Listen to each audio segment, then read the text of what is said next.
Então, bom dia oficialmente a todos. Eu declaro aberta a sessão pública de defesa do projeto de tese do doutorando Cairo Júnior, intitulada A Perspectiva do Supremo Tribunal Federal sobre o contrato de prestação de serviço celebrado por trabalhadores hipersuficientes, análise da incidência dos precedentes da DPF 324, tema 725, e seus reflexos sobre o princípio da primazia da realidade e da irrenunciabilidade do direito ao trabalho. Gostaria de fazer um agradecimento especial aos professores Otávio Calvetti, à professora Andréia Presas Rocha e ao professor Luiz Magno Pinto Basso Júnior por terem aceito o convite de compor essa banca na condição de arguidores. Eu vou passar a palavra imediatamente para o Cairo, para que ele faça uma sucinta apresentação dos elementos mais fundamentais do projeto, e na sequência já vou imediatamente passar a palavra para a professora Andréia, para ela iniciar a arguição na forma como melhor lhe convier. Se quiser fazer comentários em bloco ou segmentado e colher do Cairo aí alguma interação, por favor, fique inteiramente à vontade. Professor Cairo. Pronto. Primeiramente, agradecer a presença de todos e, sem mais delongas, vou compartilhar aqui uma pequena apresentação que eu fiz, apenas 10 slides mesmo, para a gente ter uma ideia, assim, geral. Eu concentrei mais na questão de contextualizar o problema. Está aparecendo aí? Perfeitamente. Tá, né? Então, essa aí seria o título, né? Aqui são os participantes, né? Esse é o segundo slide, então já está no terceiro slide. Então, aqui no terceiro slide, nós temos a linha do tempo do nosso problema, que, em apertada síntese, deixa eu ver se eu consigo ficar vendo vocês aqui, eu botei para apresentar em tela cheia, pronto. Em síntese, seria, do nosso problema seria a visão do STF, ou a análise do STF sobre os princípios da primazia da realidade e o princípio também da irrenunciabilidade em face de contratos de prestação de serviço realizados por trabalhadores hipersuficientes, quando da análise das reclamações que são apresentadas, no caso, com base nos precedentes da DPF 324 e do tema 725. E a nossa hipótese é que há realmente uma, digamos assim, uma modificação ou pelo menos uma flexibilização desses dois princípios do direito do trabalho. Então, o primeiro fato aí que nós temos seria a lei da reforma trabalhista de 2017, que seria o ponto inicial da nossa análise. E antes desse fato, nós tínhamos o direito do trabalho clássico, na qual não havia distinção entre o trabalhador hipersuficiente e o hipossuficiente, todos eram iguais. Então, isso aí sempre me instigou tratar essas duas espécies de trabalhadores da mesma forma. Primeiro que essa expressão hipersuficiente surgiu aí com a reforma trabalhista, mas, na verdade, ela não é o contrário do hipossuficiente.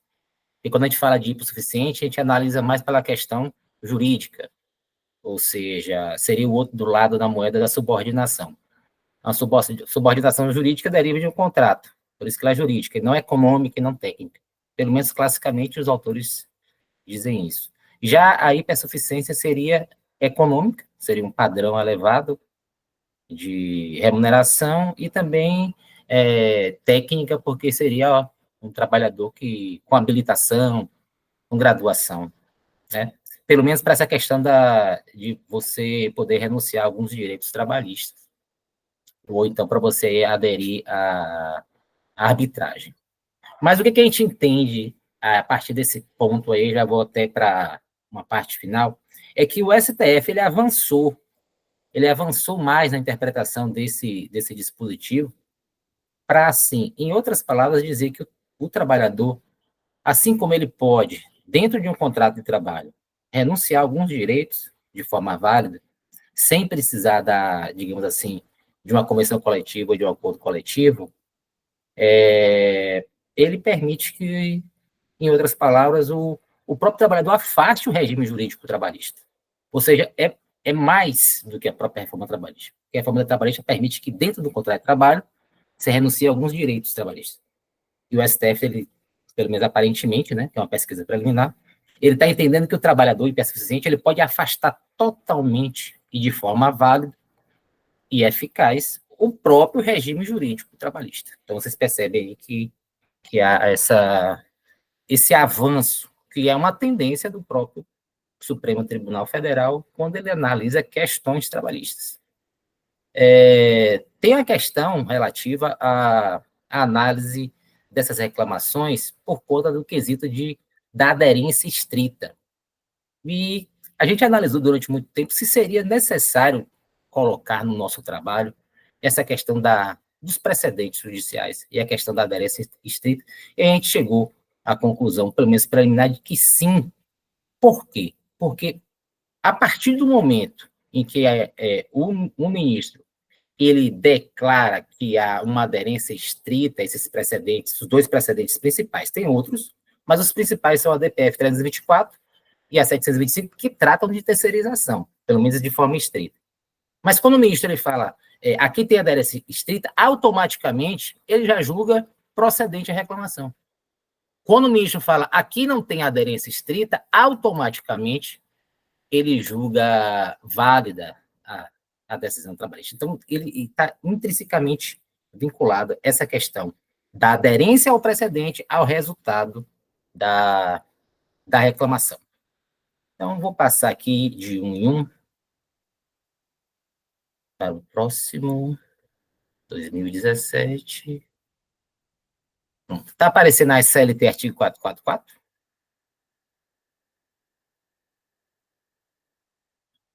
Está Tá sim. aparecendo. Tá, né? Então, tá bom.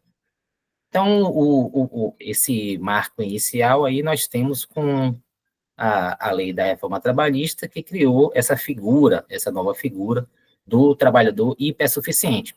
Essa expressão, ela não está aí de forma expressa, claro, nesse artigo 444, que trata justamente dessa possibilidade de se renunciar ou transacionar alguns direitos trabalhistas, não seriam todos.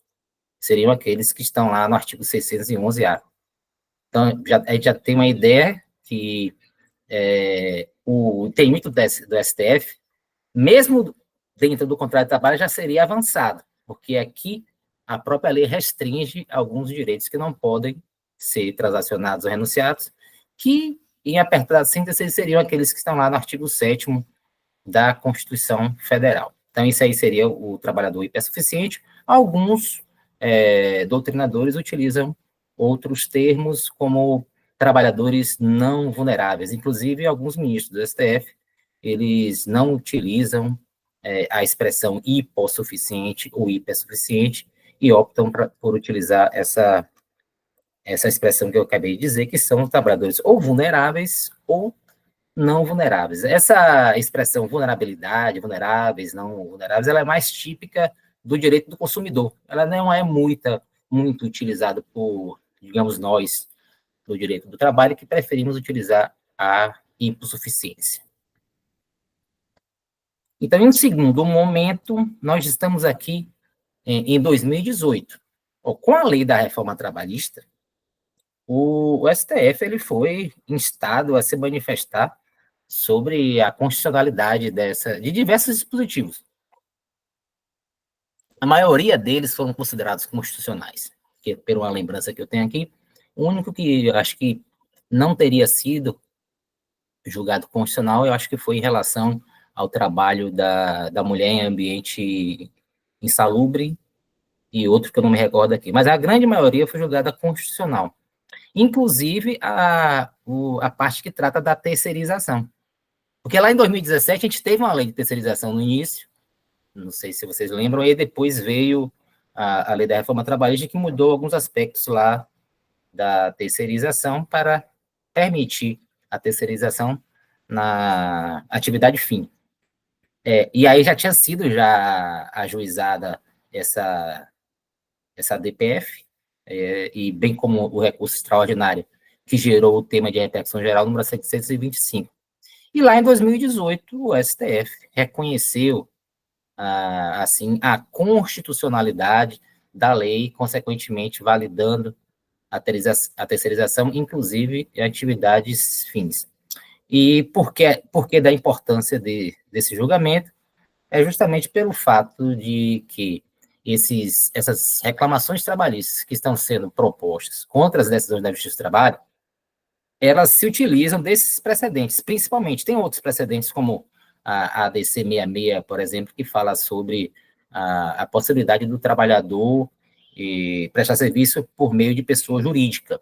Inclusive, esse é um aspecto muito importante, que eu procurei ao máximo não utilizar da expressão pejotização, apesar dela já estar muito consagrada. Porém, esses neologismos, principalmente no direito do trabalho, quando você utiliza, ele já vem impregnado assim, de uma ideologia com um sentido pejorativo. Então, uberização significa o quê? Precarização das relações trabalhistas. Terceirização também era precarização das relações trabalhistas. Então, mesmo o STF dizendo que não era, né, nos votos dos ministros, o ministro Barroso mesmo diz lá textualmente, e fez, inclusive, pesquisa científica, dizendo que a terceirização não implicava em precarização dos direitos trabalhistas, porque havia sempre a garantia do cumprimento das obrigações pela prestadora do serviço. Mas nós temos uberização, nós temos terceirização, e temos também agora a pejotização. Por isso que eu não quis utilizar esse termo. No nosso projeto, eu coloquei uma ou duas vezes só para lembrar que, quando eu falo de contratação de trabalhadores hipersuficientes por meio de contratos de prestação de serviços autônomos por pessoa física ou por pessoa jurídica. Então, eu preferi utilizar essa expressão para ser mais neutro ou procurar ser mais neutro. Então, vamos para o slide seguinte. E isso aqui que eu acho muito importante nessa pesquisa preliminar que eu fiz, que eu chamo assim de o momento da mutação.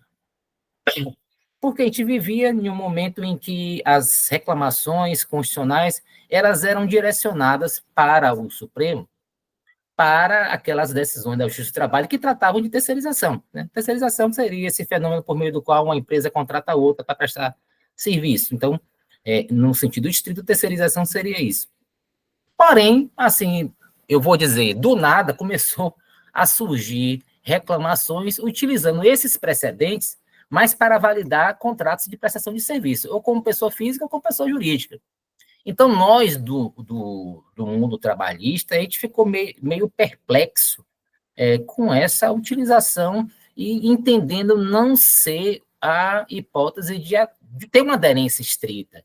Porque para entrar com a reclamação constitucional, você tem que ofender, julgar contra uma decisão vinculante do Supremo, né? Vou ficar aqui só no Supremo, de forma estrita. Então, se você ter esse entendimento de que essa forma estrita seria, no caso, só do fenômeno da terceirização, não haveria essa aderência estrita. Porém, eu consegui descobrir que essa primeira decisão do STF foi nessa reclamação aí, número 39351. Inclusive, foi lá aí da sua terra aí, professor Otávio. Foi numa vara de Nova Friburgo, mas de uma cidade próxima, não lembro de qual cidade era. E assim, eu posso atribuir a culpa, se é que a gente pode falar assim, dessa utilização da terceirização para justificar ilicitude de contratos de prestação de serviço por pessoa física ou jurídica ao Ministério Público do Trabalho. Foi o Ministério Público do Trabalho que fez essa vinculação. Com que objetivo? Ora, essa reclamação trata de uma ação trabalhista do MPT contra a Santa Casa de Misericórdia dessa cidade aí próxima, que faz parte da jurisdição de Nova Friburgo. Porque essa Santa Casa contratava médicos como PJ ou como contratos autônomos. Assim como eu acho que em todo o Brasil isso ocorria e continua ocorrendo. Então, o Ministério Público foi e ajuizou. Primeiro, ele foi um inquérito, né? Abriu um inquérito, foi lá no ano de 2013, e eu acho que em 2015 ele ajuizou, mas em 2015 ele ajuizou essa reclamação trabalhista e o juiz de primeira instância julgou improcedente. Foi só no TRT que houve uma inversão da sucumbência e o TRT aí do Rio de Janeiro julgou procedente essa ação do Ministério Público. E se vocês observarem aí os argumentos, eu tirei alguns trechos de argumentos aí que o Ministério Público utilizou como forma de reforçar o entendimento dele. O que ele falou? Ó, eu vou utilizar aqui da terceirização, porque a terceirização na Justiça do Trabalho já é considerada ilícita quando direcionada para atividade fim. Ora, como a Santa Casa é um hospital, e o hospital, como é que o hospital vai contratar médico se essa atividade será atividade fim? Então, eu vou também utilizar esse argumento. E aí, no item 100 da petição inicial, ele fala, Ministério Público, o fato desses médicos estarem executando a atividade fim da ré, por si só, ou seja, só por isso, segundo a jurisprudência pátria, já demonstra a irregularidade na conduta praticada pela entidade, uma vez que não é possível a sua terceirização, devendo os profissionais serem contratados como empregados. E mais adiante, no 116, ele fala, ou seja, os serviços prestados pelos médicos nas consultas, plantões, pronto-socorro, internações, cirurgias, inserem-se na atividade fim do hospital réu, sendo vedada a terceirização. Isso é, a exclusão da relação de emprego direta entre prestador pessoa física e o hospital tomador de serviço, sendo incabível a contratação de autônomos ou contratação de pessoas jurídicas. Então, essa vinculação começou aí. E foi julgada pelo TRT, o TRT modificou a sentença de primeiro grau, e foi ao TST, mas como agravo de instrumento, e o TST não conheceu desse recurso, e aí o hospital, a Santa Casa foi e entrou com a reclamação. E aí, eu não estou lembrado aqui, mas eu acho que foi o ministro Alexandre de Moraes, que foi o relator, ele se baseou justamente nesses argumentos do Ministério Público. E aí ele fez essa vinculação. Ora, o próprio Ministério Público está utilizando a terceirização como fundamento da sua pretensão, e a terceirização já foi analisada por nós. Quando chegou lá, eles já tinham julgado, já tinha feito o julgamento já da terceirização em 2018. E aí fez essa vinculação. Prestação de serviço por pessoa jurídica está vinculado ao precedente que trata da terceirização. Então, essa aí foi a primeira. Como é que eu cheguei a essa primeira decisão? Porque eu fui de trás para frente, pegando as mais recentes reclamações, e sempre nas reclamações, os relatores eles vão citando reclamações anteriores como precedente. Aí foi citando, ia citando, aí eu fui buscando, até chegar nessa última. Nessa aí, ela não tem citação de precedentes anteriores. Então, essa é a primeira decisão do STF que fez essa vinculação, e o que eu chamo assim seria de mutação. Aí passamos já para os dias atuais, de 2024, e eu vou apresentar aqui o resultado da pesquisa. Deixa eu ver se eu... Não, tem esse aqui anterior, na verdade, né? Aqui, foram os critérios que eu utilizei para fazer essa pesquisa da jurisprudência. Eu fiz com uma busca avançada no site do STF, utilizando as expressões trabalhador e hipersuficiente. Primeiro, eu utilizei somente a expressão hipersuficiente, mas apareceram umas 3 ou 4 decisões que não tinham relação com o direito do trabalho, e aí eu acrescentei a palavra trabalhador, e aí passaram a aparecer apenas reclamações tratando do direito do trabalho.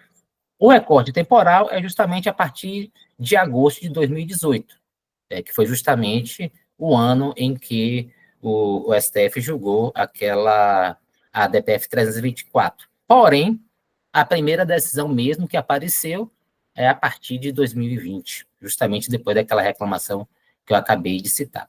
O recorte institucional, ele trata justamente do próprio problema, que é o STF, então a pesquisa está sendo feita apenas nas decisões do STF, e o recorte processual é reclamação constitucional. E esse recorte processual, ele surgiu praticamente de forma automática, porque em todas as decisões que aparecem no resultado da pesquisa, todas elas são reclamações constitucionais, não teve nenhum processo de recurso extraordinário ou qualquer outro. Todos que aparecem com a expressão trabalhador e hipersuficiente, elas dizem respeito às reclamações constitucionais. Então, chegamos em 2024, que seria a nossa amostra atualmente, quando eu mandei o o projeto para os integrantes da banca, foram, parece que 99 decisões, já temos 15 dias e nós chegamos a 105 decisões, que eu acho que é um número razoável, até dezembro de 2024. Como a nossa pesquisa vai continuar o ano que vem, a pretensão é defender essa tese até o final do ano, e nós teremos, se continuar com essa média aí, nós teremos entre 250, se continuar nessa média, entre 250 e 300 decisões analisadas. E nós temos aí dividido 2 alas do Supremo Tribunal Federal. Ao lado de cada ministro está aí a quantidade de decisões por eles proferidas. Então, na segunda turma, nós temos aí o ministro Gilmar Mendes, Dias Toffoli, Nunes Marques e o André Mendonça, julgando, né, a tendência que seria fazem parte eles da ala majoritária. E aqui o Fachin e o Flávio Dino, eles fazem parte da ala minoritária do STF. Na segunda turma, nós temos aí 4 votos, geralmente julgando procedente as reclamações, com um voto contrário do ministro Fachin. Temos aí o ministro Roberto Barroso com 4 decisões, mas como ele está agora como presidente do STF e deixou de analisar as ações.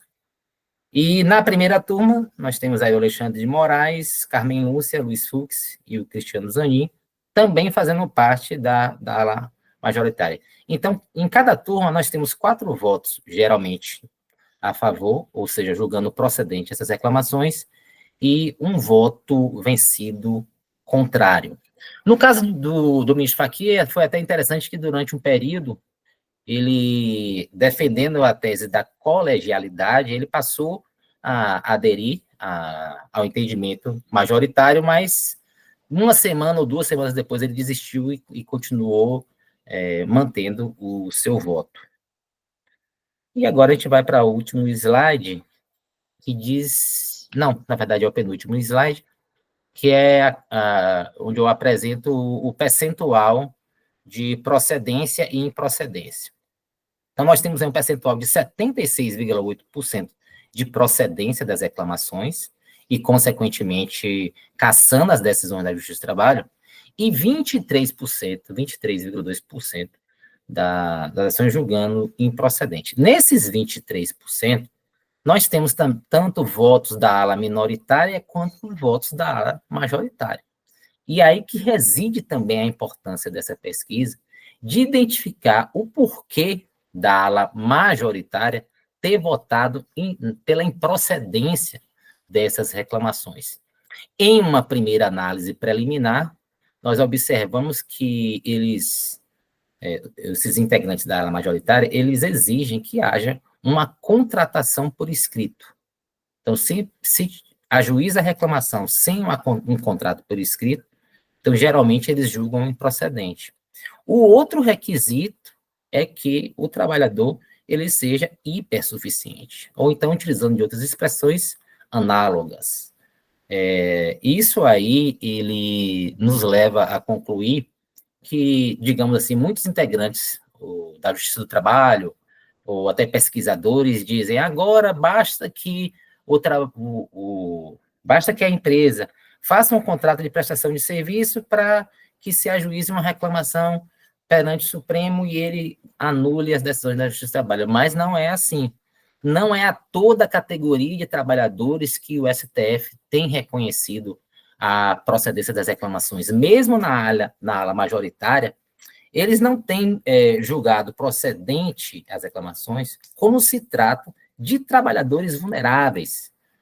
Nós temos vários casos de trabalhadores como de seguranças, jardineiros, cozinheiros, que firmaram o contrato de prestação de serviço autônomo com pessoa física ou jurídica, e a Justiça do Trabalho considerou como uma fraude e foram ajuizar essa reclamação perante o STF, e mesmo os integrantes da ala majoritária entenderam que não havia aderência, porque eram trabalhadores vulneráveis. Então, por isso que eu vou concentrar a pesquisa justamente mais precisamente nessas decisões da ala majoritária, para criar tipo como se fosse um padrão de julgamento, ou até de requisitos a serem observados, para que essas ações trabalhistas não sejam julgadas, digamos, não sejam cassadas pelo STF.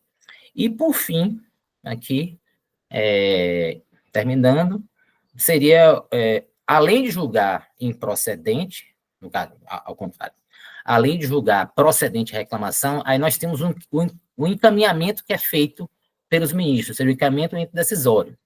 Então, a maioria dessa ala majoritária, que seriam os 9, aqui nós temos 9 ministros, a maioria determina o retorno ao órgão da Justiça do Trabalho para que seja proferida outra sentença, observando os precedentes, os precedentes do STF.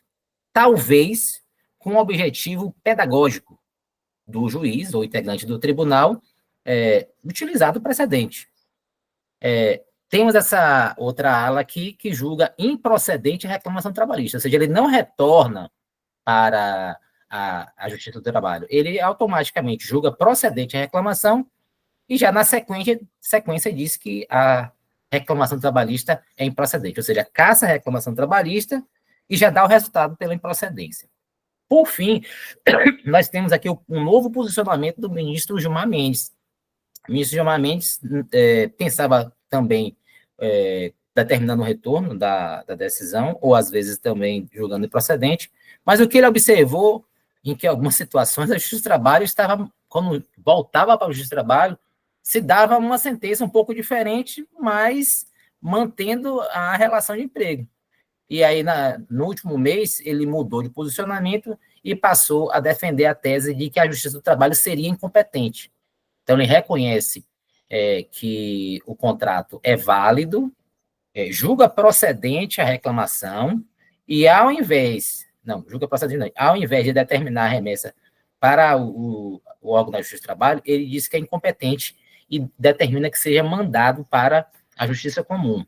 E aí, lá na Justiça Comum, o juiz ele vai analisar se é a hipótese de nulidade ou de fraude, e se ele entender que é a hipótese de fraude, aí ele remeteria para a Justiça do Trabalho continuar na análise da reclamação trabalhista pelo reconhecimento do vínculo. Então, eu encerro por aqui e fico à disposição para os comentários e sugestões, e críticas também, obviamente. Muitíssimo obrigado, Cairo. Professora Andréa, a senhora tem a palavra. Muito obrigada. Inicialmente, eu gostaria de agradecer o convite para participar dessa banca de qualificação do professor Cairo. Obrigada, professor Pedro, pelo convite. É um prazer enorme estar aqui com os demais, professor Otávio, Calvê, o pessoal aqui mandou recado dizendo que tem um monte de fã seu aqui na Bahia, né, professor Luiz? É um prazer enorme estar aqui hoje, ainda mais diante de um projeto desse tão cuidadoso, como é o costume do professor Cairo. O professor Cairo é um juiz de elite aqui na Bahia, um dos melhores que a gente tem no nosso quadro, provocador, corajoso, ele tem as posições, os posicionamentos dele, muitas vezes minoritários, na maioria das vezes minoritários, e ele tem coragem de mostrar isso, de se expor. Então, é um colega muito corajoso, que a gente admira muito aqui na Bahia, então é um prazer enorme para mim estar aqui nessa banca de qualificação hoje. Eu tive cuidado de ler o projeto, e está muito bem feito, muito bem encaminhado o projeto, mas sua apresentação hoje aqui foi excepcional, complementa à perfeição o seu projeto, Cairo, e me tirou várias dúvidas, inclusive, que eu tinha anotado ali à margem do PDF. Vários esclarecimentos você conseguiu fazer hoje com a sua apresentação. Então, eu tinha feito anotações, por exemplo, dessa diferenciação do hipersuficiente e vulnerável. Existe algum hipersuficiente que seja vulnerável?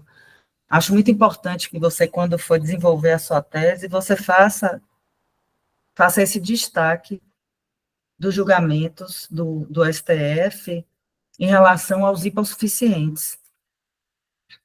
Vocês estão me ouvindo? Alô? Sim. Em relação aos hipossuficientes. Eu não vi no trabalho menção a eles, vi a menção dizendo que em relação a eles o STF tem posicionamento diferente, mas acho que seria muito importante que houvesse algum capítulo, algum destaque tratando especificamente disso, até para mencionar que não vai tratar desses hipossuficientes, já que em relação a eles, o posicionamento do STF é pela manutenção das decisões da Justiça do Trabalho. Essa questão da aderência também, achei muito interessante, a distinção que você faz da aderência estrita da aderência ampliada. A aderência ampliada, me parece, permite ao STF ampliar demasiado, inclusive, seus próprios precedentes, né? Veja que você traz os exemplos aí da terceirização, e quando a gente vai analisar, muitas outras dessas decisões da Justiça do Trabalho, elas não tratam de terceirização, elas tratam da chamada pejotização, ou seja, da prestação de serviço do Deixa eu fazer sujeito. Só uma partezinha aqui, que é essa parte eu esqueci de dizer. Porque os integrantes lá do STF, eles estão se pegando a ratio decidendi, não da terceirização em si, mas lá na tese que foi aprovada, ele fala, lista toda a terceirização, bem como qualquer outra forma de divisão do trabalho. Então, eles não se pegam na terceirização, mas se pegam nessa outra parte, bem como toda forma de divisão dos trabalhos. Então, aí por isso que eles entendem que é uma aderência estrita, não pela terceirização, mas esse complemento, bem como todo. Então, a maioria das decisões é nesse sentido. A maioria das decisões são nesse sentido, exatamente. A gente verifica, inclusive, que a quantidade de reclamações contra decisões da Justiça do Trabalho no STF, nós somos a grande maioria, né? Parece que mais de 50% das reclamações, elas envolvem decisões da Justiça do Trabalho. E isso gera, realmente, dentre os ministros, essa, digamos assim, antipatia da Justiça do Trabalho. Nós sabemos, aliás, que a Justiça do Trabalho nunca foi bem vista no STF. E aí, professor Otávio, eu estive agora no Encontro Nacional do Poder Judiciário, e isso é muito claro em todos os discursos, né? A Justiça do Trabalho é tratada como uma justiça menor. Então, se já havia esse preconceito da Justiça do Trabalho, o que a gente sente, o que a gente percebe é que com esse excesso de reclamações, por mero descumprimento, por mero capricho, na maioria das vezes.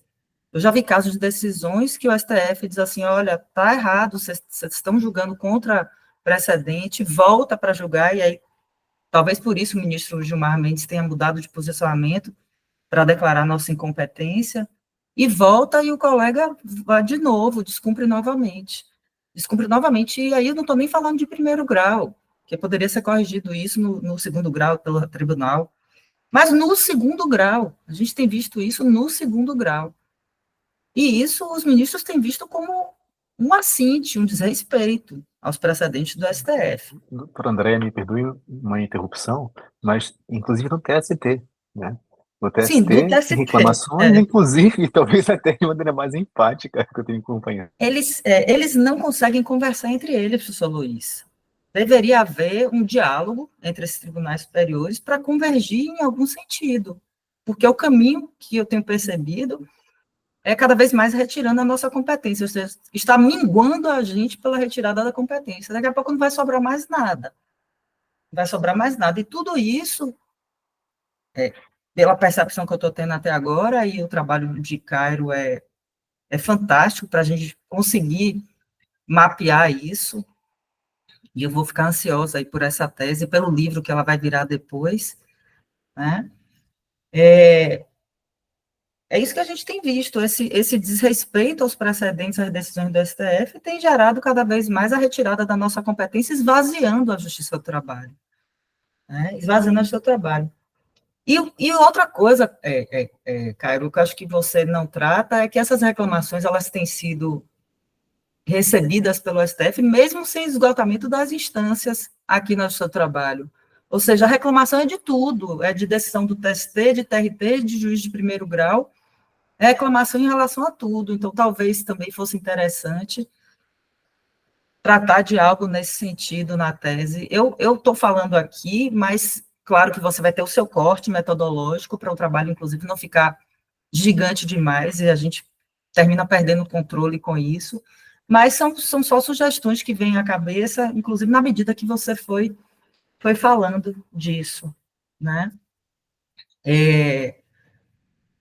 Recentemente, inclusive, uma outra questão que eu tenho visto no STF, em julgamentos mais recentes, é que quando se trata daquelas situações que o vínculo tem sido reconhecido, eles agora têm avançado no julgamento. Eu não sei, eu não vi nenhum voto ainda publicado nesse sentido, mas eu vi julgamento nesse sentido, dizendo, olha, você não pode ter o melhor dos dois mundos. Quer dizer, o sujeito aceita lá atrás ser contratado mediante um contrato autônomo ou por pessoa jurídica, porque para ele, do ponto de vista tributário, isso é muito mais vantajoso. E aí, depois disso, ele ingressa com a reclamação no seu trabalho, ganha tudo e nada foi recolhido. Nada foi recolhido a título de contribuição social, de imposto de renda. Só uma parte aqui, essa decisão foi no mês passado, e o relator foi o ministro Flávio Dino. Ele foi voto vencido, e aí no voto do ministro Alexandre de Moraes, e ele falou que o trabalhador, ele pedia o reconhecimento do vínculo, e a Justiça do Trabalho reconhecia o vínculo, só que não determinava o recolhimento dos impostos. Ele falou assim, não, muitas vezes o trabalhador, ele opta, às vezes tem muitas entidades que dão a opção para o trabalhador, você quer ser pessoa física ou pessoa jurídica, você quer ser CLT ou quer ser PJ? Como PJ, você vai ganhar 30 mil como médico. Como empregado, você vai ganhar 15, para uma coisa compensar a outra. Aí, depois que termina o vínculo, ele vai e pede a relação de emprego, mas não com salário de 15, com salário de 30. De 30. E aí a Justiça do Trabalho reconhece, e ele optou por esse sistema, porque além da vantagem do salário, ele tem uma alíquota de imposto de renda reduzida. E se for PJ, não tem contribuição previdenciária nenhuma. E a maioria se for um caso do médico, ele tem outro vínculo que já contribui pelo teto. Então, ele não quer contribuir para a Previdência mais, que já tá no teto. E depois ele pede reconhecimento de vínculo e aí a Justiça reconhece, mas não manda recolher os tributos. Exatamente. Então, aí o Alexandre de Moraes ele falou isso, ele argumentou, se reconhecer o vínculo, nós temos que determinar de ofício o recolhimento das contribuições. A gente até comentou isso no nosso grupo lá, que aí seria uma nova visão da súmula 43, da vinculante. Vinculante, que não permitiria que a Justiça do Trabalho tratasse dessa questão. E isso. O Flávio Dino, no final, falou, não, concordo. Ele concordou. Não sei se ele vai manter essa concordância dele. Ele disse, não, quando eu reconhecer aqui, eu vou mandar recolher. Foi suspenso o julgamento, né? Parece que tinha uma questão prejudicial que não tinha sido mas analisada. Foi julgada de novo. Foi julgada, no final, foi julgada, não saiu o voto ainda, eu quero acompanhar, mas foi julgada. Aí foi vencido ele e o Zanin, porque o Zanin disse que tinha transitado em julgada, não caberia mais a reclamação. Mas eu já vi algumas reclamações na fase de execução. Na fase de execução entrando já na execução, não, porque o título perderia a eficácia. A eficácia. Seria um título executivo contra a decisão do STF. Perfeito. Pois é, então, assim, são esses aspectos que eu tinha para comentar. Só agradecer e elogiar seu trabalho. Eu tenho certeza que, ao final do ano que vem, a gente terá a oportunidade aí de fazer a leitura de uma tese muito bem construída, com a pesquisa de campo muito bem feita. Eu tenho acompanhado aqui o seu dia a dia, você buscando a jurisprudência do STF, atento a tudo. Então, eu não tenho dúvidas do seu êxito aí ao longo desse caminho que está por vir. Eu sei que terá muito trabalho, terá um ano de muito trabalho, inclusive porque na jurisdição não está afastado, não pediu licença. Nem estou afastado da jurisdição e nem da universidade. Estou fazendo tudo ao mesmo tempo. Exatamente. Porque eu acho que até é uma forma de estimular. E eu sempre fui multitarefa, então eu não consigo fazer uma coisa só. E agora ainda está acumulando o primeiro grau com o segundo grau. Porque está no tribunal auxiliando e está também na vara no primeiro grau. Então, é muito trabalho aí pela frente, mas eu tenho certeza que você dá conta, porque sempre foi Cairo multitarefas. É isso, eram essas as considerações. Obrigada, professor Pedro, mais uma vez pelo convite. Cara, eu acho que, como foi dialogado, né, não sei se tem alguma consideração final. É porque as considerações eu já fiz já paralelo, né? Professor Otávio, o senhor tem a palavra. Maravilha. Bom, Primeiro, eu queria registrar também a minha felicidade de participar dessa banca, agradecer ao doutor Pedro, professor Luiz Magno, minha colega Andréa, meu querido Cairo, porque, assim, quando a gente se depara com um trabalho, com uma proposta séria, inovadora e capaz de mudar a percepção do direito do trabalho, a gente tem que, né, começar comemorando. Porque, assim, no meu sentir, Cairo, o seu trabalho ele vai provocar uma reflexão profunda na área trabalhista. E já pensei aqui uma primeira consequência maravilhosa, e é por aí que eu vou começar minhas observações. Quando eu li o texto, eu comecei sentindo assim uma dificuldade no que diz respeito ao conceito de trabalhador hipersuficiente. Não o conceito da CLT, mas o conceito que o STF está utilizando. Uhum. Eu não sei, Caio, até me corrija, eu acho que quando o STF fala de hipersuficiente, ele não remete ao 444, parágrafo único, né? Não, inclusive, não remete porque ele se atém mais à questão da autonomia da vontade, pelo fato de ser um profissional liberal, por exemplo. Pelo que eu tenho visto, tipo, advogado, por exemplo, tem reclamação trabalhista na qual o advogado associado ganha R$2.000 por mês. Então, ele não está indo para hipersuficiência econômica, não. Ele está indo para hipersuficiência mesmo em razão da autonomia da vontade por ser um trabalhador, um autotrabalhador que tem a capacidade de discernimento para saber que vai assinar aquele contrato e que aquele contrato vai produzir efeitos. Então, assim, eu acho que é importante você explorar mais isso, né? Demonstrar, assim, qual o critério de hipersuficiência que o STF está utilizando, porque quando a gente lê o trabalho, a gente dá a impressão de que o STF automaticamente aceitou o critério do legislador dentro da CLT, e não é bem isso, né? Eu acho que assim, eu acho que agora, na apresentação, não no projeto, eu deixei assim um pouquinho mais claro, porque eu falei assim, o STF está indo além. Exatamente. Além, porque ele não está considerando isso aqui. Primeiro, que ele está permitindo que o trabalhador afaste todo o regime jurídico trabalhista, e para ele, isso eu não falei, né? E para ele, hipersuficiente, estou falando agora. Hipersuficiente é só aquele que tem a capacidade de discernimento, ele está eliminando aquela questão do alto salário. Exatamente. Então, capacidade de discernimento, né? Então, assim, foi o que eu achei. Você se colocou num trabalho extremamente complexo e difícil, porque, assim, as decisões do STF ainda são mutantes, né? Eu acho que vai ser um ano, assim, de muitas emoções para você, cara, porque, assim, a gente está a cada dia vendo um novo argumento, uma nova solução, né? Uma nova ideia do Supremo, mas eu acho que a importância do trabalho está justamente nisso, trazer um pouco de racionalidade para o sistema, né? Que a gente está completamente perdido. Eu já tive decisão minha que eu, né, acolhi a incompetência, meu tribunal reformou, eu já tive decisão que acolhi a incompetência, foi para a Justiça Comum, e a Justiça Comum julgou. Então, assim, hoje realmente está acontecendo de tudo. Depende do freguês, depende de onde cai, né, enfim. E depende também do advogado. Se o advogado recorre, não recorre, o processo está tomando um rumo diferente, que é um absurdo, né? Do ponto de vista da categoria da ciência do direito, é um absurdo. Mas, enfim, então acho que esse primeiro ponto seria legal, dar um enfoque nisso, bem claro no trabalho, que para o STF não é necessariamente o 444, parágrafo único. O segundo ponto que eu acho também muito importante, aqui mesmo, quando você estava apresentando e com a fala da Andréa, a gente ficou naquela dúvida de terceirização e pejotização, né? Vejam, a gente tem decisões em reclamações constitucionais, eu separei uma aqui do André Mendonça, de número 58665, que ele começa assim, cara, é lícita a terceirização por pejotização. Então, assim, aí são dois pontos que eu acho importantes. Eu não sei se vale a pena abandonar o termo pejotização, apesar dessa carga que existe, porque parece que o STF está vendo ali uma categoria, né? Está ali vendo algum conceito específico.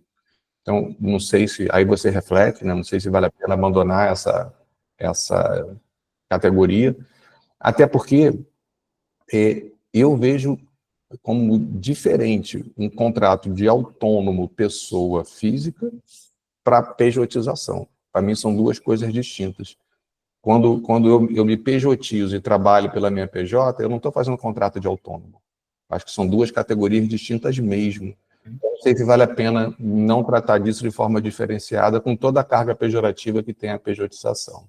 Isso, na verdade, isso aí foi uma eterna dúvida que perpassou durante todo o período. Se falava só do autônomo pessoa física, ou colocava pessoa jurídica, mas aí, como eu vejo que a essência é a autonomia da vontade, então essa autonomia da vontade, ela é manifestada tanto como sendo pessoa física ou como sendo pessoa jurídica. E outra questão também é que eu acho que tem semelhanças entre a pejotização e a terceirização. A única diferença é que na pejotização, pura e simples, o trabalhador é o próprio sócio, mas na essência é uma empresa contratando outra empresa. Talvez na primazia da realidade não seja, mas formalmente, pejotização é a forma de terceirização. Pois é, mas olha só que interessante, né? Eu até escrevi um artiguinho na coluna lá do Conjur sobre pejotização e terceirização, e eu acho que a gente está deixando passar uma mudança legislativa extremamente relevante. A gente está tão acostumado a ver terceirização como 3 pessoas, né? Tomador, prestadora e trabalhador terceirizado, que eu acho que a área trabalhista não percebeu que a lei mudou.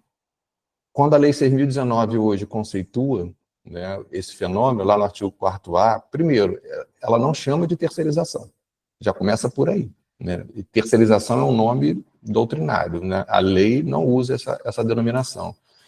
E lá no artigo 4º-A, ela fala de prestação de serviços a terceiros. A nossa terceirização seria, na verdade, então, prestação de serviços a terceiros. E o artigo 4º-A, no meu sentir, ele autoriza que a prestação de serviço a terceiro seja feita pela contratação de uma PJ. Então, assim, contratei uma PJ, delegando a atividade da minha empresa, fiz prestação de serviço a terceiros. E quando o parágrafo 2º fala que não se configura vínculo empregatício entre os trabalhadores da prestadora, né? Ele também diz assim, ou sócios das empresas prestadoras de serviço. Então, olha só que interessante, o nosso legislador teve o cuidado de dizer que se o próprio sócio está gastando energia de trabalho nesse vínculo de prestação de serviço a terceiros, ele não é empregado da tomadora, ele não é empregado da contratante. Para mim, isso é uma clara autorização para eu criar uma PJ e trabalhar eu mesmo gastando a minha energia de trabalho. E temos uma lei dizendo que isso não é vínculo de emprego. E ninguém enfrenta isso na Justiça do Trabalho. Ninguém enfrenta esse artigo. Nós temos um artigo de lei que o legislador fez uma escolha. Sócio de PJ que gasta energia de trabalho direto para contratante não é empregado. E a gente simplesmente não debate isso. E por que eu acho isso relevante para o seu trabalho? Porque se a gente olhar assim a nova lei, a gente entra a pejotização na aderência estrita. Porque pejotizar é terceirizar. Uhum. Então, afeta a sua análise de aderência estrita e aderência alongada, aderência ampliada. Uhum. E isso eu acho que é bastante relevante. Aí o ministro, por exemplo, André Mendonça, não estaria errado de usar o precedente de terceirização, porque isso é terceirizar. Terceirizar não é contratar um trabalhador através de outro. Terceirizar é delegar a atividade para uma PJ. Pronto. Então, pejotização é terceirização. Né? Então, eu acho que tem que explorar isso, para o trabalho ficar bem assim, separando as categorias, né? Porque eu acho que o que a gente está sentindo é essa dificuldade, né? De entender exatamente do que a gente está falando, do que o STF está fazendo, o que a Justiça do Trabalho está reagindo. Eu acho que delimitar seria um mérito muito bom do seu trabalho, sabe? Essa dúvida, eu continuo comigo. Eu não sei se eu continuo tratando das duas, que seria trabalhador autônomo, ou trabalhador autônomo e por pessoa física ou pessoa jurídica, ou eu foco na questão da pejotização. Não sei ainda. A minha opinião é eu acho que você pode fazer os dois, né, que o trabalho vai ficar mais complexo e mais completo também, porque aí você eu acho que a conclusão caminharia para a ADPF, para terceirização, pejotização, e pejotizar e terceirizar, e o tema 725 para contratos autônomos, que aí entra naquela outra parte de novas formas de trabalhar, etc. Pode ser um caminho, não sei, né? Não, Mas me deu uma luz. Me deu uma luz aqui. eu acho que realmente não tem que jogar para baixo do tapete pejotização, não, porque é o problema é esse, né? E talvez fazer o corte do trabalho só para pejotização também pode ser uma opção, tirar essa parte dos autônomos e tal, né? Pode ser também, não sei, aí você pensa. Agora, o que eu acho que é extremamente importante no seu trabalho, Caio? Porque, assim, quando você vai chegar à sua conclusão, você vai concluir se, no final das contas, o próprio vínculo de emprego pode ser objeto de renúncia, né? Não é de direitos trabalhistas dentro do vínculo de emprego, é a própria relação, né, de emprego. E eu acho isso, assim, revolucionário, porque, assim, a gente trata a relação de emprego como algo de ordem pública, né? Se estão presentes requisitos, pouco importa.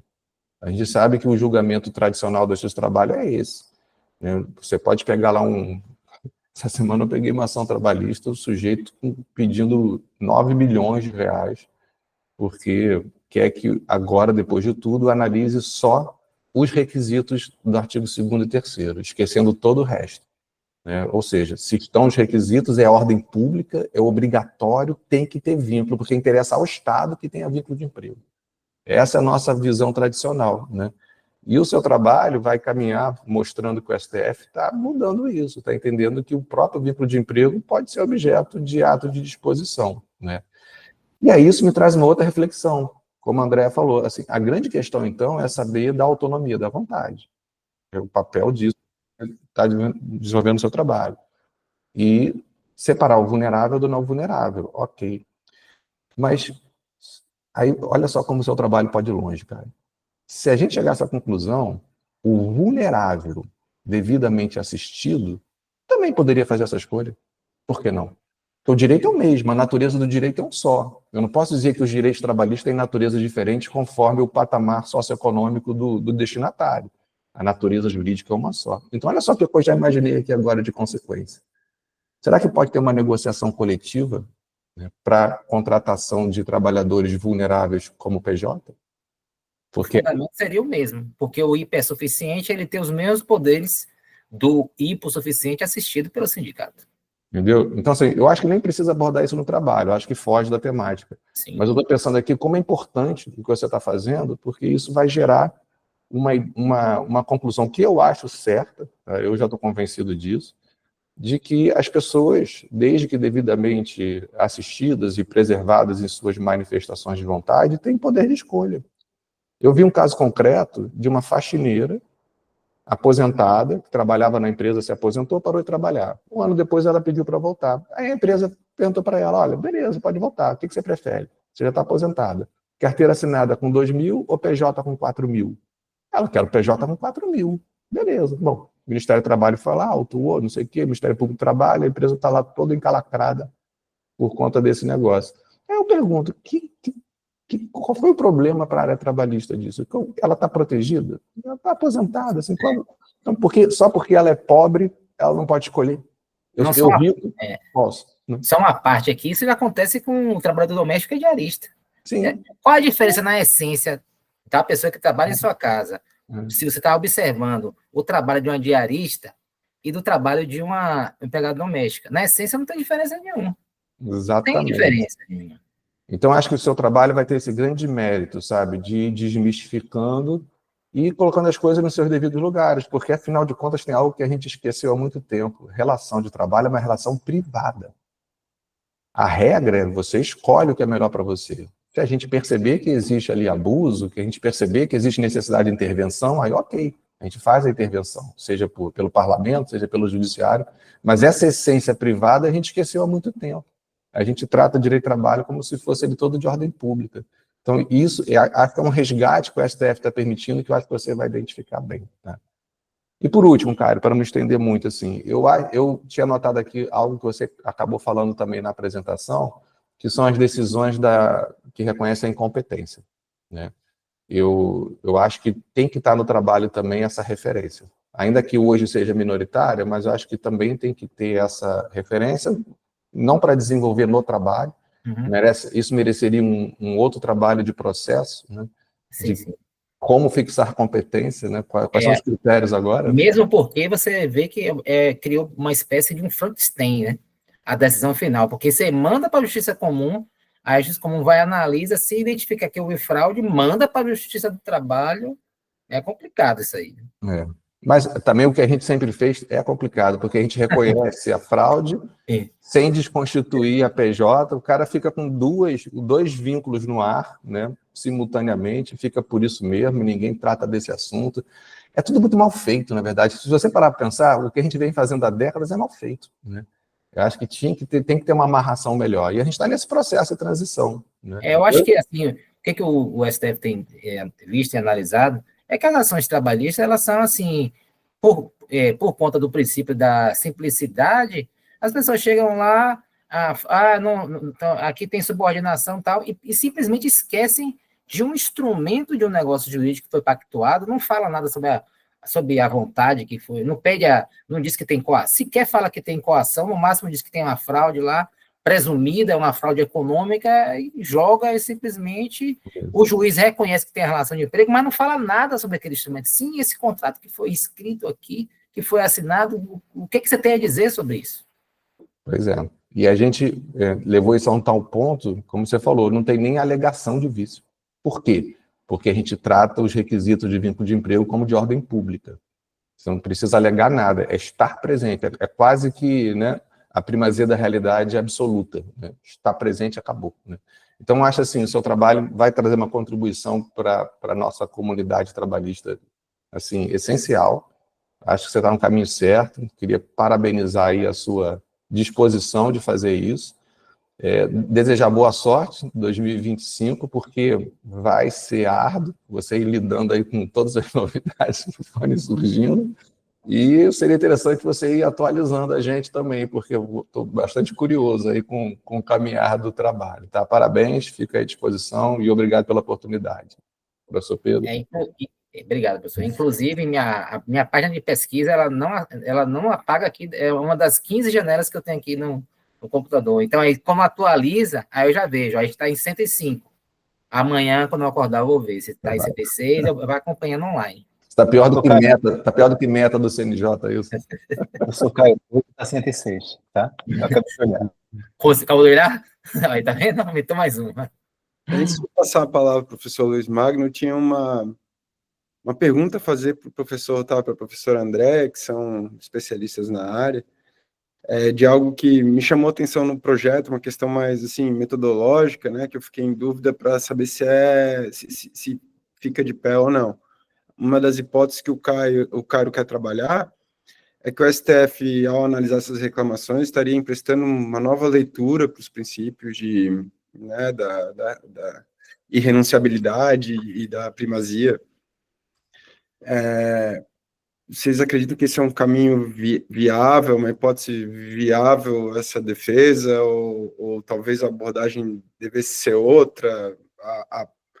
Um maior peso para a autonomia da vontade não significa uma releitura daqueles outros dois princípios? E como é que vocês veem essa hipótese que o Cairo está trabalhando? Não, eu vou dar aqui a minha opinião. Eu acho assim, na verdade, a gente poderia até falar do próprio princípio da proteção, né? De recalibragem do princípio da proteção, porque, no final das contas, a primazia da realidade e a irrenunciabilidade são decorrências desse princípio maior do direito do trabalho. Mas eu acho que é pertinente sim, professor Pedro, porque a primazia da realidade, como a gente sempre leu, foi exatamente isso que eu falei. Pouco importa o que você pactuou, não interessa. Você não pode abrir mão, né, aí entra a irrenunciabilidade também, da relação de emprego, porque os requisitos são de ordem pública, mesmo contra a sua vontade, você é empregado. É assim que a gente sempre leu o princípio da primazia e da irrenunciabilidade. Mas a irrenunciabilidade, para ser assim mais preciso, a gente nunca estudou do ponto de vista de renunciar ao próprio vínculo. A gente sempre analisou a irrenunciabilidade do ponto de vista de tem um vínculo, dentro do vínculo, que direitos trabalhistas eu posso renunciar ou não. Então, a gente está falando aqui de uma coisa um pouquinho diferente do tradicional. Mas a primazia da realidade, sem dúvida nenhuma, porque é de fato uma releitura. E isso vai afetar o princípio da proteção. E eu acho que seria muito legal conectar, se puder dar mais uma sugestão, Caio, a questão da necessidade de proteção com a preservação da autonomia da vontade. Porque, no fundo, é isso. A proteção ela nasceu para isso, porque a gente percebeu que o trabalhador hipossuficiente tem dificuldade de manifestar a sua vontade. Então, se a gente conseguir recalibrar aí essa proteção com manifestação de vontade, a gente vai encontrar um mundo novo que permite até essa escolha. Aí seria a escolha suprema, né, já usando o trocadilho, de poder abrir mão do próprio vínculo de emprego. Mas eu acho que é pertinente sim, professor Pedro. Só complementando aqui, eu vejo o princípio da proteção diferente de Plá Rodrigues. E Plá Rodrigues diz que da proteção é caracterizado pelo princípio da norma mais benéfica, condição mais favorável e indúbio para o operário. Mas eu acho que o princípio de proteção ele opera em dois planos. Primeiro, criando um núcleo de direitos que são obrigatórios a constar em todos os contratos. É o primeiro. Então, eu vou proteger o trabalhador como? Criando um mínimo de direitos. Ponto.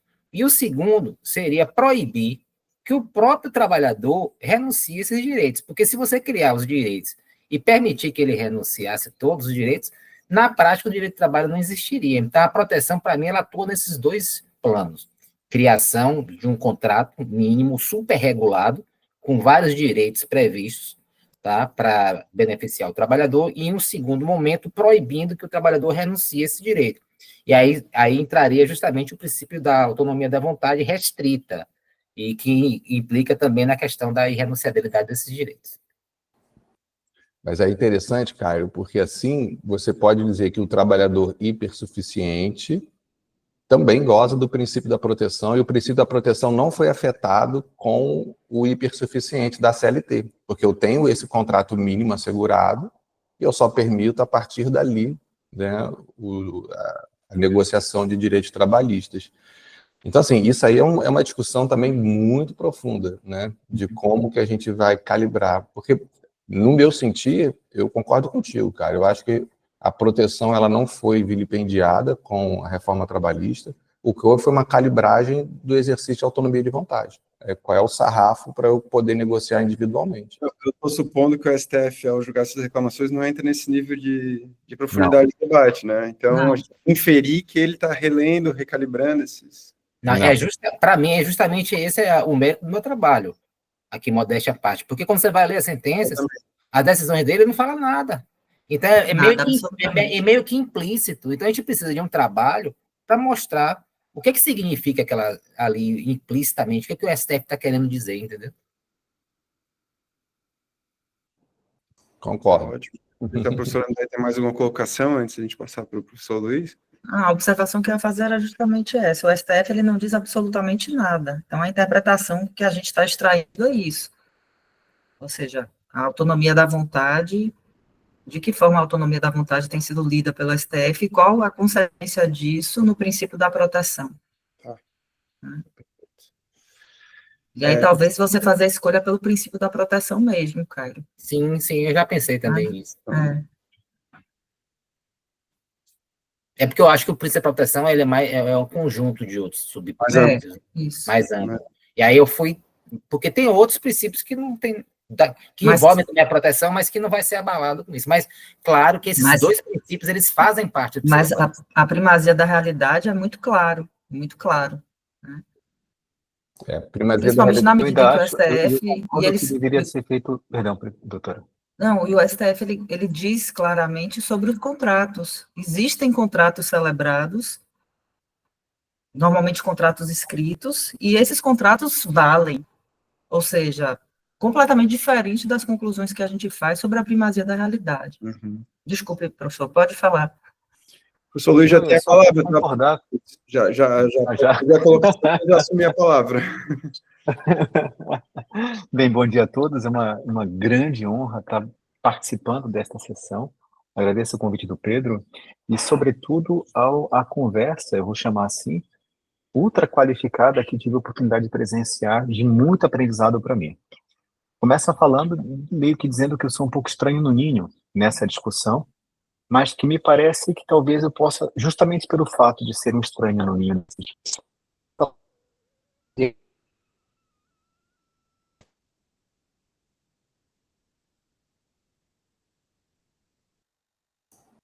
Que congelou aí? Congelou, né? Olhou Opa, para mim também. acho que Tá voltando, tá voltei. voltando. Já voltou. Todos vocês para mim congelaram. Estranho no Então, ninho, eu dizia paramos. Estranho no ninho. eu dizia o seguinte, que em alguma medida, talvez as minhas aproximações elas vão nos ajudar a dar alguns caminhos que refinem os seus argumentos, sobretudo com as perplexidades que são apresentadas na sua fala, inclusive. Eu concordo volto a dizer, eu acho que eu ia começar pelo comentário final da doutora Andréa. Eu creio, Cairo, que de fato, apesar do impacto mais abrangente na proteção, me parece que é fundamental focar nesses dois, porque são aqueles mais diretamente impactados, e, digamos assim, quase que revolucionariamente impactados, a depender da extensão da interpretação que o senhor for atribuir ao que significa dizer a decisão dada pelo Supremo, ou as decisões dadas pelo Supremo. Então, eu não atuo no direito do trabalho, eu sou advogado, sou professor, mas de processo constitucional, direito constitucional e direito administrativo. Então, por isso que eu falei que sou um pouco estranho no ninho, mas de alguma forma a gente consegue contribuir um pouquinho para algumas reflexões que podem me ajudar nessa seara, porque em que pese a sua preocupação ser direito material do trabalho, evidentemente, né, todos os elementos são suscitados a partir de precedentes vinculantes e a sua mitigação, ou revitalização, ou recompreensão a partir de reclamações que são instrumentos processuais, que acabam condicionando, de alguma forma, a compreensão do alcance do que o STF quer dizer. Eu reconheço que o seu trabalho não é um trabalho de processo, muito menos de processo constitucional.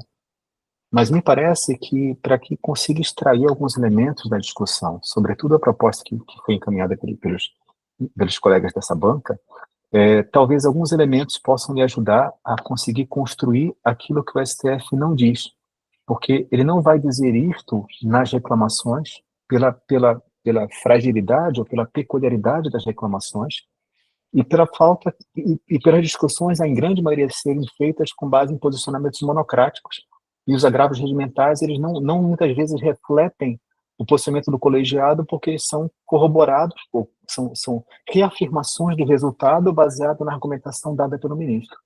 Então, é muito fragmentada a compreensão. Então, por isso que me parece que talvez esses aportes podem lhe auxiliar nessa definição. Então, por etapas, né?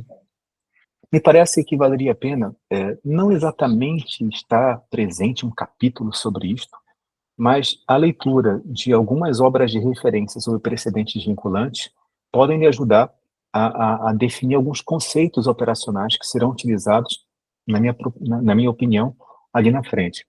Por exemplo, a obra do Marinoni de precedentes obrigatórios, do professor Daniel Mitidiero, eu acho que são referências, e a Escola Mineira de Direito Processual, elas são referências bastante importantes para entender algumas categorias que a gente está acostumado a lidar, mas refletir pouco. Passo decidente, o que vincula exatamente. E o próprio Supremo, me parece que também ele oscila em relação a essas compreensões, por isso que me parece que talvez isso poderia lhe auxiliar.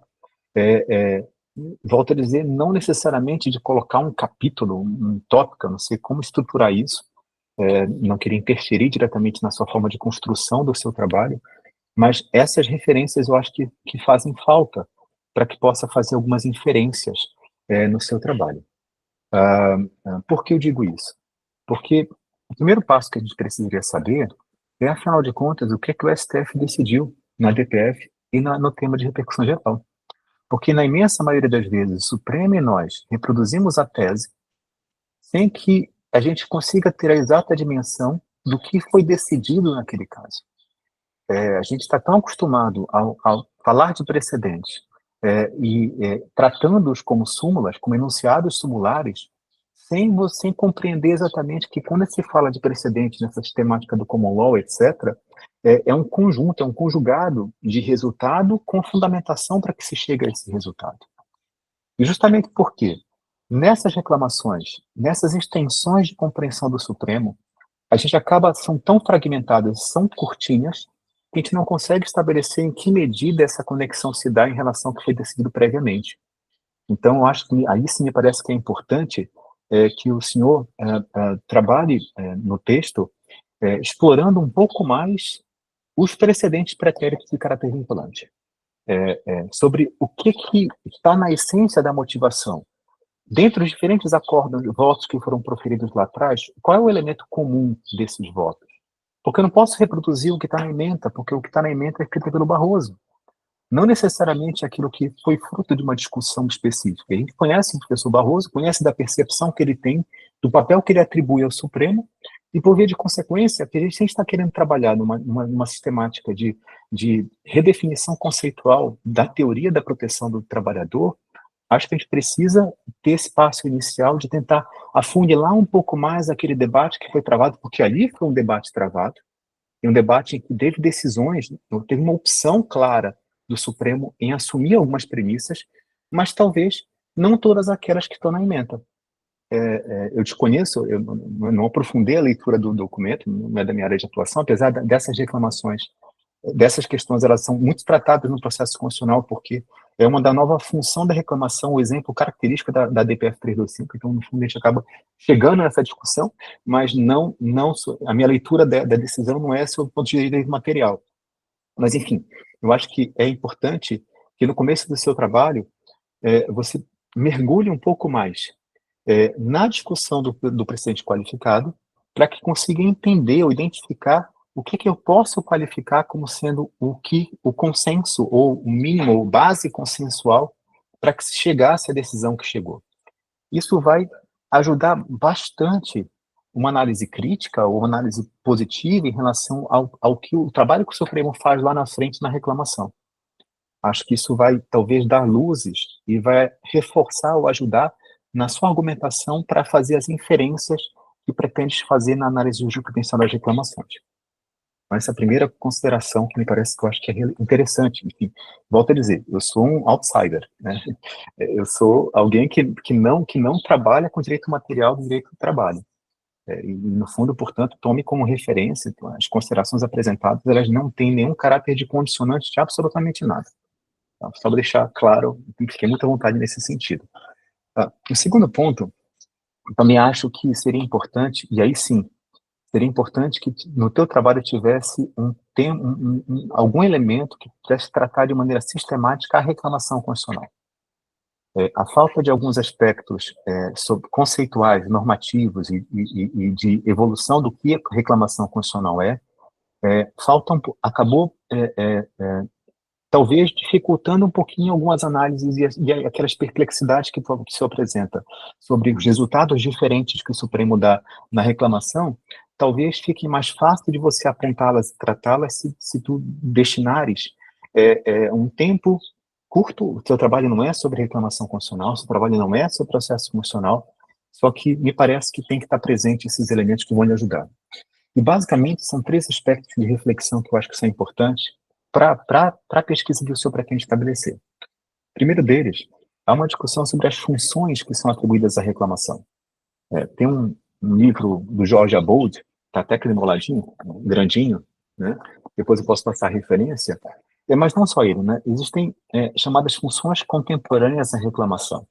Porque o que nós vivenciamos hoje no país? A gente passa por um processo de hiperconcentração de decisões de caráter vinculante, ou seja, nós temos cada vez mais decisões que gozam por força legal em caráter vinculante, e uma certa dificuldade de conseguir lidar sobre o que elas representam, e 2, como é que você vai, então, tornar maleável, ou atualizar, ou fazer o chamado overruling, ou lidar com as questões que aparentemente não estão postas nas decisões vinculantes. E o principal instrumento para isso é a reclamação.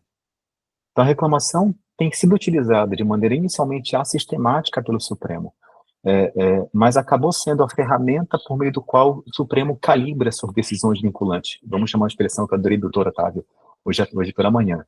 Essa calibração dos efeitos vinculantes, ela é feita por intermédio da reclamação, né? Porque quando a decisão é preferida numa ADI que declara inconstitucional, não tem ação rescisória, né? Eu tenho na súmula vinculante a possibilidade de revistar a súmula vinculante. mas não existe um procedimento para que eu possa desdizer um tema de repercussão geral. Ou mais ainda, uma declaração de inconstitucionalidade de uma DIN, quando ela for de inconstitucionalidade, eu não posso rediscuti-la. Então, no fundo, a reclamação tem sido utilizada como essa ferramenta com várias funções.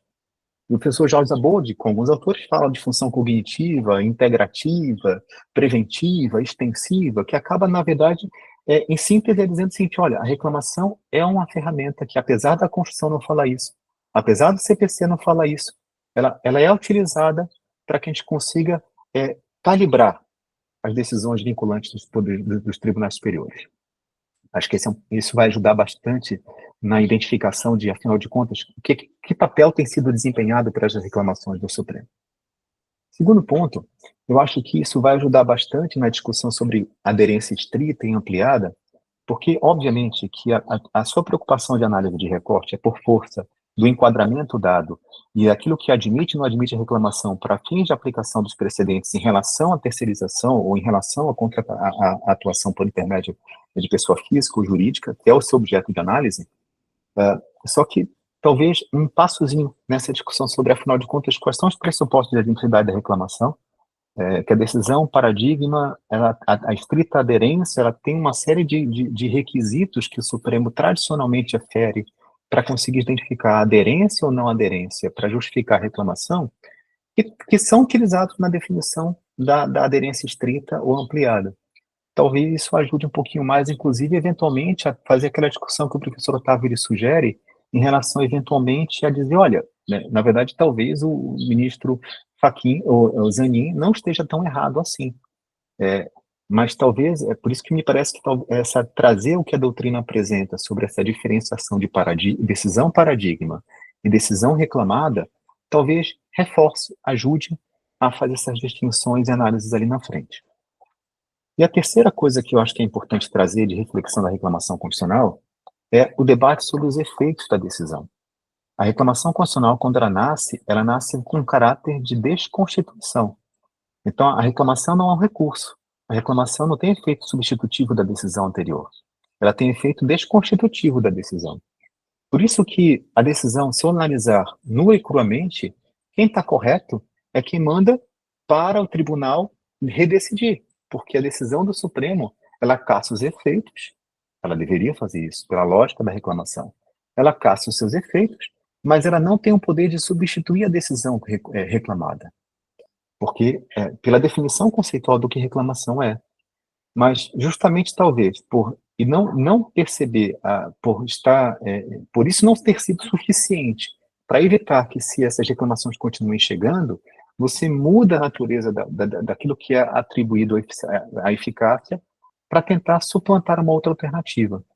Então, acho que isso, talvez, essas perplexidades que o senhor detecta em relação às três respostas, na verdade, a questão toda é a seguinte: olha, delas, se eu fosse analisar nua e cruamente, quem estaria correto seria o primeiro grupo, que é o maior, é aquele que anula. Mas a questão toda é a seguinte: esta anulação tem sido suficiente para impedir que a gente consiga estabelecer a vinculação? Essas alternativas, então acho que isso ajuda bastante a sua análise para apontar essas três soluções distintas que o senhor detectou nessa fase preliminar de pesquisa. Ok, vou terminar. Mas me parece que esses três elementos vão lhe ajudar bastante nas análises da reclamação, né? Depois a gente pode ver, professor Pedro, eu posso passar algumas referências bibliográficas, enfim, fiquem muito à vontade para dialogar nesse sentido. Segunda consideração, em relação à metodologia de pesquisa. Primeiramente, parabéns pela preocupação de tratar de fazer análise empírica de maneira sistemática. Não é fácil, a gente não faz isso no direito. Usar a Fernand Brown sobre a questão de que elementos tem que estar presentes, essa preocupação metodológica de descrever o que foi feito para fazer análise jurisprudencial, acho que é muito, muito positivo. Mas eu faço uma sugestão. No seu texto, chegas a falar sobre a ideia de tentar identificar padrões decisórios, para justamente, com base nesses padrões decisórios, tentar identificar como é que isso reflete ou repercute no conceito que queres tratar. Então, talvez, vale a pena que o senhor crie uma espécie de uma ficha de leitura, digamos assim, da decisão para identificar quais são os critérios de análise que vão ser utilizados, porque essa tem sido a metodologia que os professores do processo, em especial com a Mineira, trabalham para tentar identificar o que é padrão decisório, né? Isso vai ajudar para comparar, sobretudo, decisões que são distintas de argumentação, da forma de argumentação entre Carmen Lúcia e Dino, entre Barroso e Fachin, que tem argumentos, formas muito diferentes de argumentar. Então, tentar identificar essa estrutura vai lhe ajudar, quando você tiver um universo de 100, 200, 300 decisões, a qualificar exatamente quais são esses padrões decisórios. É uma dica, é uma sugestão que talvez facilite o seu trabalho de sistematização. A terceira questão é uma questão um pouco mais substantiva. Eu fiquei curioso, até o debate travado, eu não conseguia saber qual era a sua posição sobre, afinal de contas, o STF está certo ou está errado? Então, no fundo, já consigo perceber hoje a discussão travada, em especial uma grata surpresa nessa discussão que estávamos tendo ainda há pouco, mas me parece também que é importante e uma reflexão sobre, afinal de contas, esse papel do Supremo, né? Qual é esse papel do Supremo? E uma análise, ainda que indireta, mas uma análise crítica. O fato do Supremo ser o Supremo significa dizer que ele está certo. Não significa dizer que o que ele decidir, ele está certo. Nós temos, enquanto doutrina, ter que nos aceitar, enquanto ciência do direito, aceitar o que o STF decide. Não tem, mas, assim, como a sua preocupação é a análise dos impactos disso em relação ao conceito, aos princípios, obviamente, pelo caráter normativo, é que nem lei, né? Tem uma eficácia normativa a decisão do Tribunal Superior do Supremo, porque ela fixa uma interpretação. Eu posso não gostar, eu posso discordar, eu posso dizer que ela é cientificamente inadequada, mas eu não posso ignorar que ela existe. Tá? Só que é necessário, me parece, que essa percepção fique clara sobre qual o papel do Supremo, porque, afinal de contas, alguns dos achados que isso vai ter, talvez, eventualmente, o senhor entenda que eles não sejam adequados. E se eventualmente entender que não são adequados, no espaço da ciência tem que ser revelados. E por quais razões não são adequados. Acho que não pode, em especial se espera numa tese de doutorado, que a gente tenha clareza de poder apontar as inconsistências teóricas que, eventualmente, esse posicionamento pode estabelecer. Não estou dizendo que eu acho que talvez eu concorde com essa virada jurisprudencial que está sendo apresentada, eu pessoalmente, mas a grande questão toda não é porque o Supremo decide que está certo. O Supremo decide e a gente não pode ignorar, e isso extrai consequências normativas dessa decisão. Mas é necessário que a gente traga esse elemento nas suas considerações, no mérito, digamos assim, dos impactos a serem identificados, que traga justamente essa postura do Supremo. Eu ia fazer uma pergunta, mas na verdade a pergunta foi respondida na exposição e no debate, era justamente qual seria essa sua hipótese de partida, né? O senhor fala sobre a identificação de possíveis impactos, mas eu fiquei ansioso na leitura até o final para saber, afinal de contas, qual era a premissa, ou qual era a intuição, ou qual era a hipótese de partida naquilo que pôde se observar até o momento. Então, acho que isso já está bem claro no debate que foi travado com os colegas, e acho que esse documento que está posto, ele é uma fase para que possa desencadear a pesquisa, e, portanto, só faria sentido se isso não tivesse claro. Como está claro, me parece que não precisa nem discutir.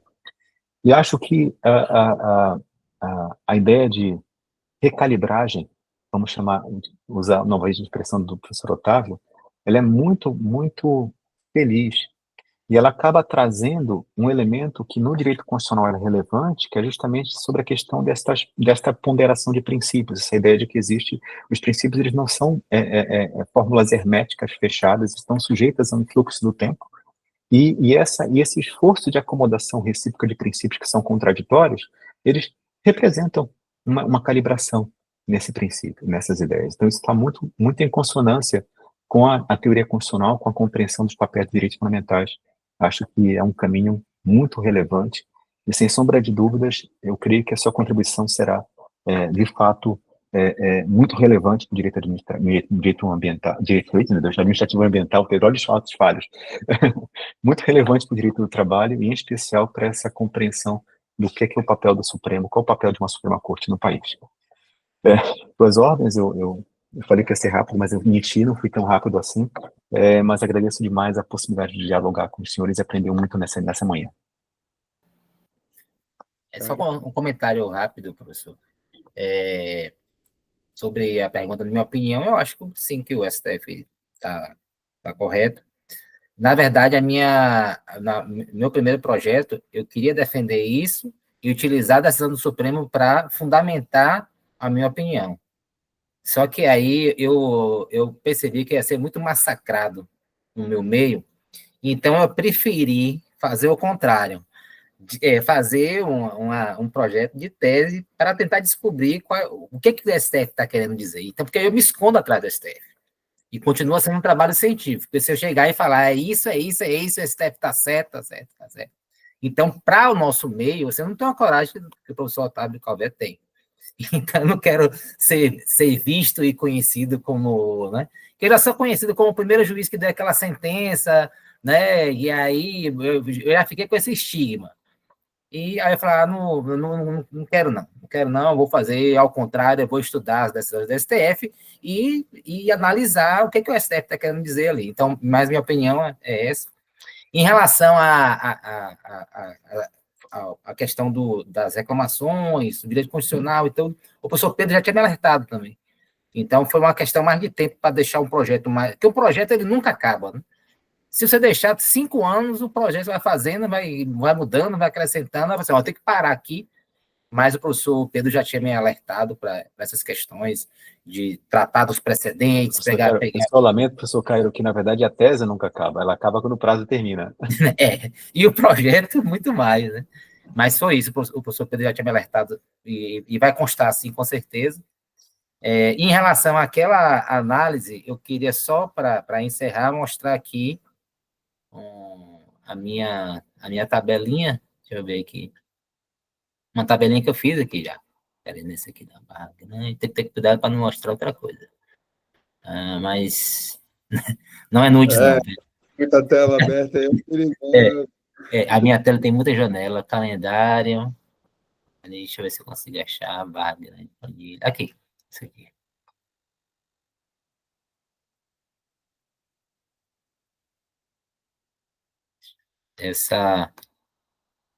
Aqui seriam as decisões, né? Deixa eu mostrar o cabeçalho aqui. Eu já tenho, aí eu vou analisando, vai surgindo, eu vou colocando aqui embaixo. Aí eu tenho as variáveis, estão todas aqui. O relator, o resultado, o mandado, né? O recurso e a descrição. Aí aqui eu falo a descrição. Que seria justamente aqueles comentários, o que eles falam. Quando há alguma coisa diferente, anota aqui. Ó. Eu tenho uma breve dúvida. Os relatores têm sido consistentes assim, no voto deles ou eles também vacilam eventualmente? Assim? Mas mudando de opinião? Deixa passar, às vezes, uma proposição de outro colega e vota no sentido diferente? Não, porque geralmente aqui são decisões monocráticas. Né? Ah, tá. Às vezes tem um agravo, mas no agravo aí teve 5 agravos nesse aqui, mas eles mantiveram também a opinião. E quando a gente então, faz essa geometria, às vezes aparecem essas inconsistências, sabe? Eu acho que sai do fluxo normal da assessoria e dá uma escorregada, assim, né? Eu vejo que tem consistência. Um ou outro caso, a gente percebeu que a gente não conseguiu descobrir porque foi no caso de Luiz Fux. Eu não consegui descobrir porque ele mudou o entendimento, que parecia assim que mudou da água para o vinho. Ele estava vindo, então eu acho que foi isso, parece que foram assessores diferentes. Ele tem aquele padrão de julgamento, de julgar procedente, e de repente não teve explicação para um caso que ele julgou em sentido contrário do que ele vinha fazendo. Mas não sei o que aconteceu, aí não tem explicação. Não, era só por curiosidade. Bom, eu acho que o Cário também já assimilou aí as sugestões do Luiz Magno. Não sei se o Luiz Magno tem mais alguma ponderação a fazer. Era isso? Estou plenamente satisfeito. Prezados, prezada, eu acho que a defesa aqui do projeto transcorreu bem, sim, pelo que eu colhi das manifestações, os professores, estou presumindo, né, consideram o projeto aprovado. Se essa presunção for equivocada, a gente pode fazer a deliberação reservada.